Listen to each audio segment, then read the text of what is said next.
இன்றைக்கி பார்த்தீங்கன்னா இட்லிக்கு சுரக்காய் கடைசல் செய்ய போகிறேன். இன்றைக்கி பார்த்தீங்கன்னா எங்கள் பொண்ணு வீட்டுக்கு வந்திருக்குறோம். இப்போ நீங்கள் வந்து சுரக்காய் கடைசல் செய்து காமிக்கிறேன். பார்த்தீங்கன்னா சுரக்காய் கட் பண்ணியாச்சு. அதுக்கு தேவையானவர்கள் பார்த்தீங்கன்னா பெரிய வெங்காயம் 1, தக்காளி 2, மிளகாய், கொஞ்சம் கொத்தமல்லி சீரகம், இதோட கொஞ்சம் கருவேப்பிலை, இதோட பார்த்தீங்கன்னா கொஞ்சம் புளி போட்டுக்குங்க. இதெல்லாம் சேர்த்து எப்படி செய்யணுங்க காமிச்சுங்க. எண்ணெய் ஊற்றிங்க. எண்ணெய் காஞ்சி கடுகு போட்டுக்கலாம். கடலைப்பருப்பு கொஞ்சம் போட்டுக்கலாம். உளுந்தம்பருப்பு கொஞ்சம் போட்டுக்கலாம். வெங்காயத்தை போட்டுக்கலாம்.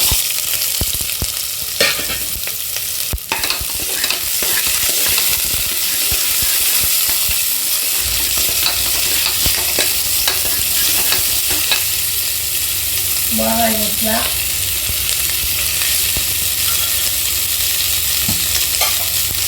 கருவேப்பிலை போட்டுக்கலாம்.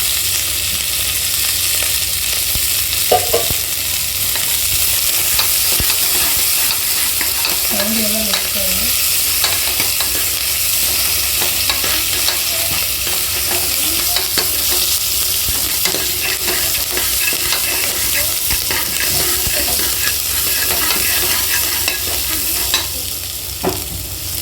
தக்காளி சேர்த்துக்கலாம்.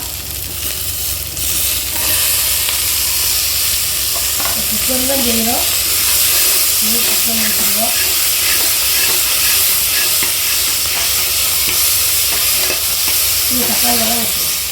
தக்காளி வதங்கிடுச்சு. சுரக்காய் போட்டுக்கலாம்.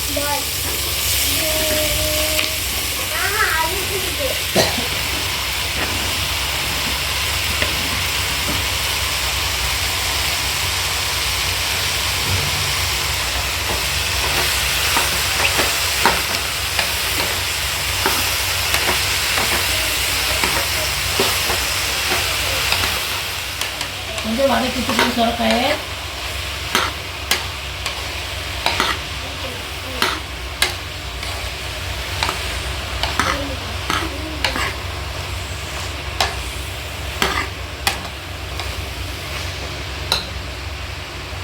கொத்தமல்லி சீரகத்தை ஒரு இடிகல்ல ஒரு இடி இடித்து போட்டுக்குங்க.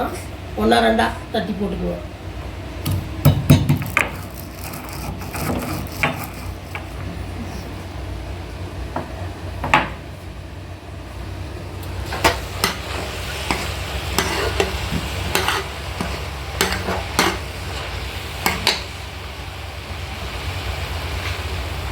கொஞ்சம் வதங்கிடுச்சு. மஞ்சத்தூள் சேர்த்துக்கலாம். 1 ஸ்பூன் மஞ்சத்தூள்.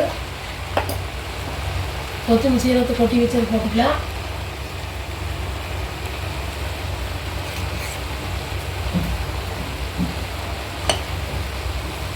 இன்னும் உப்பு சேர்த்துக்கலாம். தேவையான அளவு உப்பு சேர்த்துக்கலாம்.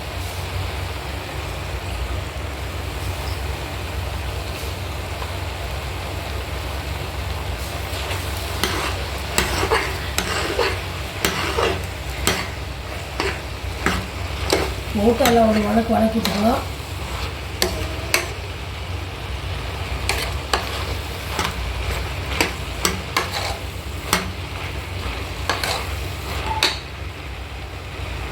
இது புளி சேர்த்துக்கலாம்.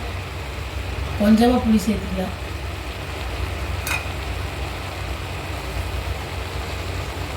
எல்லாம் போட்டு இந்த அளவுக்கு வதங்கினதுக்கப்புறம் கொஞ்சம் தண்ணி சேர்த்துக்கலாம். ஒரு 2 டம்ளர் தண்ணி. இந்த டம்ளரில் 2 டம்ளர் தண்ணி சேர்த்துக்கலாம்.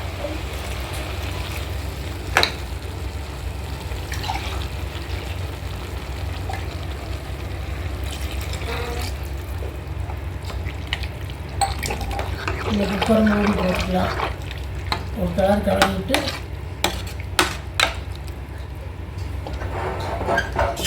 எல்லாம் போட்டதுக்கப்புறம் கொதி வந்ததுக்கப்புறம் குக்கரை மூடி போட்டு ஒரு 4 விசில் விட்டுக்கலாம். 4 விசில் வரட்டு அப்புறம் பார்க்கலாம். பார்த்தீங்கன்னா இப்படி 4 விசில் விட்டு இப்படி வெந்துருச்சு. நீ கடைஞ்சிக்கலாம். கடைஞ்சிட்டு அவ்வளோதான், சுரக்காய் கடைசல் ரெடி. கடைஞ்சிட்டு காமிக்கிட்டிங்கன்னா சுரக்காய் கடைஞ்சாச்சு. இட்லி, தோசை, சாப்பாடு எல்லாருக்கும் நல்லாயிருக்கு இந்த கடைசல். நீங்களும் உங்கள் வீட்டில் செஞ்சு பாருங்க. செஞ்சு பார்த்துட்டு வீடியோ பிடிச்சிருந்தா லைக் பண்ணுங்கள், ஷேர் பண்ணுங்கள், சப்ஸ்கிரைப் பண்ணுங்கள்.